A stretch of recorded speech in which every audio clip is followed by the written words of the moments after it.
Hello friends, Athena here, and I thought I'd do a quick intro for this video. Today we're going to be talking about the foundations and concealers in my collection. I know I said I was probably going to do blushes and highlights, but for some reason I just felt like talking about foundation today. Disclaimer, when I did work in cosmetics, I worked with complexion products, so a lot of the complexion products I have, I've gotten through work. So this is the Shiseido Synchro Skin Glow Foundation. Mine is in the shade Neutral 4. I would recommend this foundation if you have dry to normal skin. It is really lightweight and watery, making it super easy to blend out, but it will not last the best if you do have oily skin like I do. I'm just going to put a little swatch here so you can sort of see the texture. And as I said earlier, this makes it really easy to blend out. The undertone on this one is a little bit off for me, but it's pretty perfect in terms of depth. I find that even though it says neutral 4, that it leans a little bit more cool toned. So I tend to mix this with a more yellow tone foundation so that it kind of evens out to a more neutral look on my skin. In terms of packaging, I really don't love it. Majority of it seems to be this pump, and apart from that, this cap, which is kind of an odd shape, is always a little bit loose on the top. So I really wouldn't recommend this for travel because you do risk this just coming off. Next, here I have the Maybelline Superstay Foundation. Mine is in 220 Natural Beige. This is a really great full coverage foundation. It can get cakey if you apply too much, and it is a thicker formula, so you will feel this foundation on your skin. This foundation looks a little bit warmer, but I find that it really goes well with my more neutral undertone. In terms of packaging, I kind of hate that they did the white cap on it because it kind of gets stained and it's really hard to clean off. On this inner pump component, this part up here is constantly clogged with foundation that dries out. So when you do pump a new pump of foundation, you always get that kind of dried out bit at the beginning, which I find kind of gross. I would really recommend this foundation for oily skin. Whether you set it or not, it will have a pretty good lasting power, and I find that it doesn't get too shiny throughout the day on my skin. Here I have the Bare Minerals Original Foundation, and mine is in the shade Medium Beige 12. And as you can see, it has a sifter in it. This makes it easy to close if you're traveling. And you can also crush any powder clumps up here with your brush, giving it a smoother application. On me, this foundation tends to be a nice medium coverage. However, I've only tried it with the brush that it came with, and I've never tried it sort of with my own brushes as a powder foundation. But when used with this Bare Minerals Beautiful Finish brush that it came with, it works really well. I use this on top of my skincare once I've finished applying it, and I do find that darkens the foundation a little bit, but I really don't think anyone should be necessarily having to change their skincare routine to wear foundation. And the finished color, even darkened a little bit, doesn't bother me and is a good match to my skin. I wouldn't recommend this to very dry or textured skin. I do find that this sort of emphasizes texture on my skin. I imagine it would probably do the same on very dry skin since it is a powder. This is the QMS Meta Cosmetics Active Glow Tinted Day Cream. This on their website is $100, but I got it through BoxyCharm, and apparently it only comes in this one shade, which is supposed to fit majority of people. I'm going to tell you right now, that is a straight up lie. This is even a little bit dark on me, to be honest. So if you were by any chance paler than me, there's no way that this shade would fit you. This is sort of a thicker tinted moisturizer. I apply this with a sponge usually, but since it is a little bit too dark, I tend to mix it with lighter foundations that will make it more full coverage. This is a pretty heavily scented foundation product or tinted moisturizer. But clearly you can see from this that this is not going to work for paler people, as I mentioned earlier. Since this is a tinted day cream, it never really dries down, so I do have to set this product on my skin. In terms of packaging, I do like that it's a squeezy tube with a pump. This pretty much allows you to squeeze out the product entirely as you're using it up. I would never pay full price for this. I find it super expensive for what it is, and the fact that it only seems to come in one shade that's already too dark for me is slightly off-putting. Here I have the NARS Radiant Longwear Foundation. Mine is in the shade Medium 3.5 Vanuatu.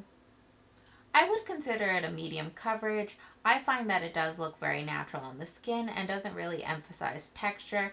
I think this works for really any skin type. I don't think it'd be too drying if you do have dry skin, and it lasts pretty well even if you have oily skin. I do prefer to set this foundation, but I don't find it gets too oily on me throughout the day. In terms of packaging, the cap is really easy to slide off. It's not like the most secure, and the pump pumps very little foundation when you actually pump it out. So I end up having to use like 2 to 3 pumps of this to cover my entire face. Here we have the Laura Mercier Flawless Lumiere. This one is in the shade 3 and 1 Buff. I also really enjoy this foundation on its own. It is pretty high coverage. It does stay luminous looking on the skin if you don't powder it, but I do find it very long wearing even on my oily skin. I also think this would work for drier combo skin. This is pretty forgiving on texture. It's not particularly drying. Here's a swatch so you guys can see the texture, and in terms of texture and the feel on the skin, this is a pretty average foundation. Kind of like the NARS, it's not too thick, it's not too watery, it still feels like foundation on your skin, but there's nothing particularly offensive about that feeling. Here I have a refill for the Shiseido Sports Hydro BB Compact in the shade Medium. This is what the shade Medium looks like, and this is supposed to be like an SPF sports BB cream that's supposed to give you a tint and offer you your sun protection. This is absolute trash, and it is a mask of death on my skin. You look at it in the pan and it looks like, oh, that's a nice medium shade. When you put this on your skin, all of the gray cast from the sunscreen comes out, and it stays looking like shiny gray grease paint on your skin. Look at that. As soon as I swiped it on, all the gray came out of it, and this is literally the texture of grease paint. And it stays sitting on top of your skin like this the entirety of the time you're wearing this. This never sinks into your skin. It never blends in. It just sits on top in a layer. A greasy layer that you can't really powder down. If you are a medium to deep Asian or a medium to deep person, avoid this Shiseido Sports Hydro BB like the plague. Here I have the Saturday Skin All Aglow Cushion Skin Perfector in the shade 06 Goldie. As you can see, the shade Goldie is a little bit dark for me, but cushion foundations don't tend to have a lot of coverage anyways, and I mixed mine with a little bit of a lighter foundation just so it would be closer to my skin tone. Here's a little swatch for you guys. As you can see, it doesn't have a lot of coverage, but it does give the skin a nice glow.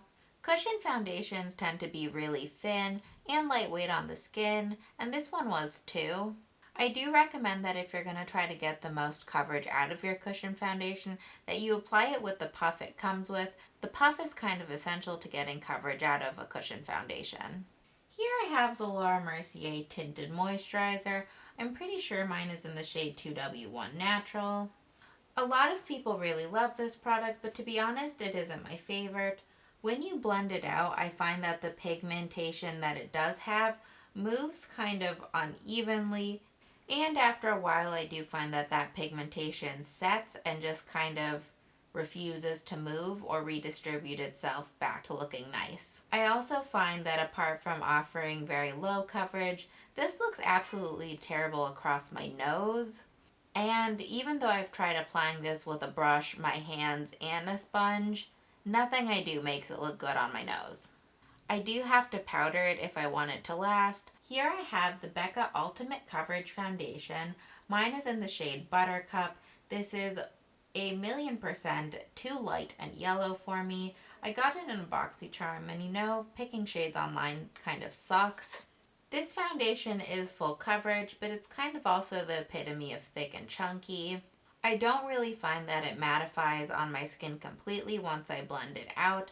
I do have to mix this with something darker for it to be the correct shade for me, and I do like to powder this foundation when I wear it.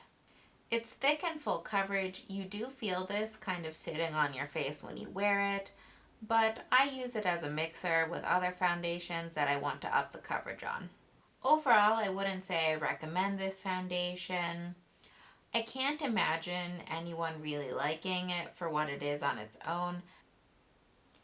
Here I have the Shiseido Synchro Skin Self-Refreshing Foundation in the shade 260 Cashmere. This is another one that's far too light for me, but I actually do like this formula on its own. This is another one that's pretty full coverage while being a relatively light and pleasant texture to work with. I don't really agree with the self-refreshing claims. It doesn't do really anything of the sort on my skin. It does look nice throughout the day, but I do powder it and I tend to touch up throughout the day.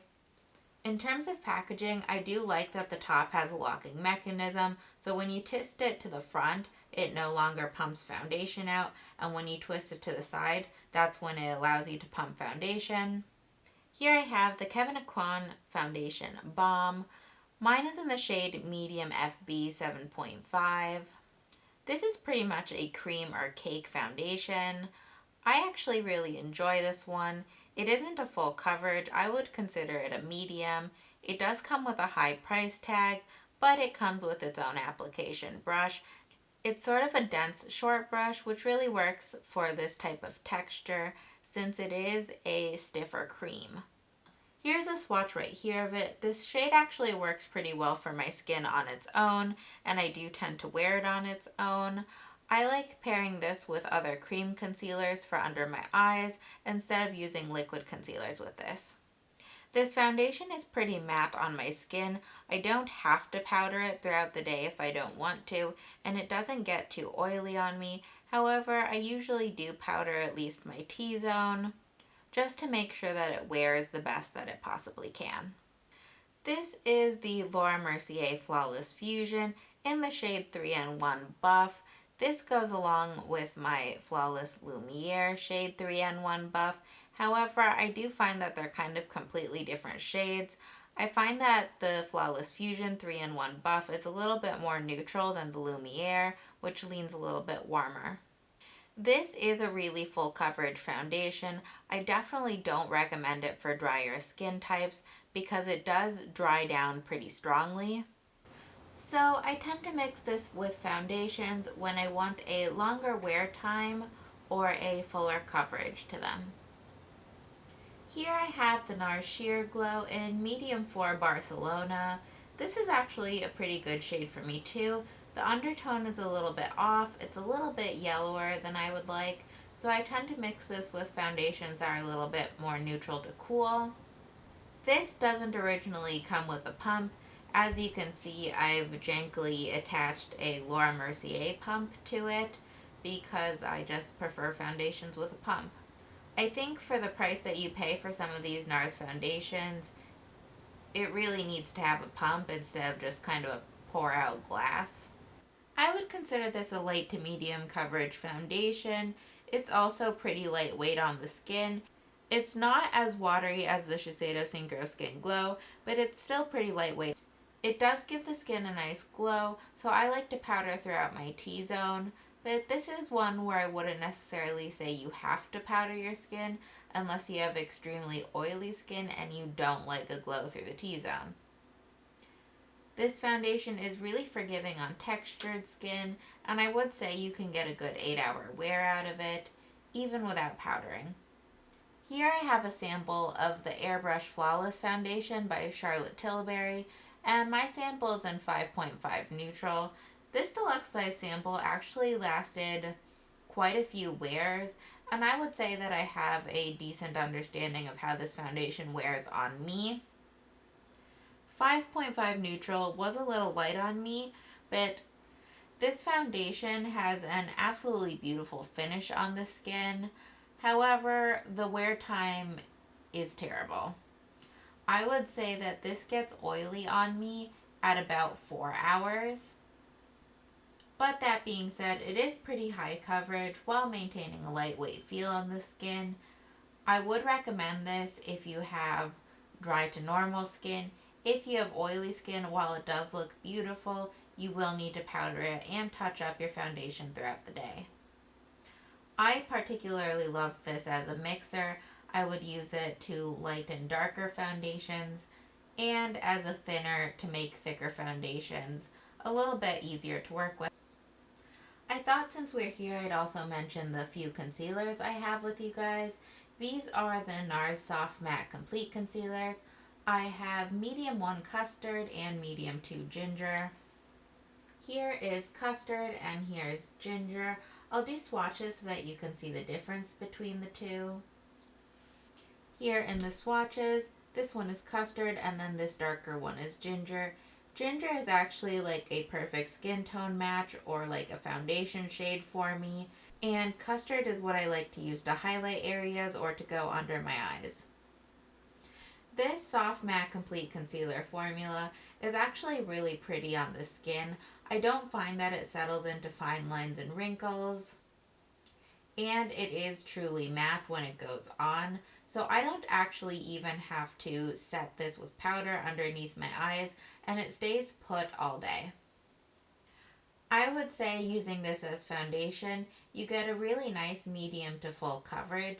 I feel the same way about it as concealer.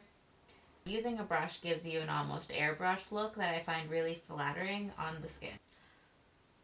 I think that these would work rather well for any skin type, whether you're dry or oily.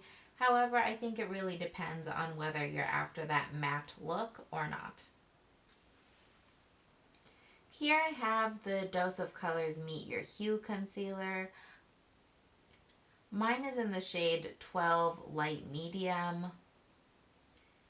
This concealer also gives a little bit of a cooler undertone appearance on my skin. You can see here in the swatch that it's almost kind of like a peachy orange cast.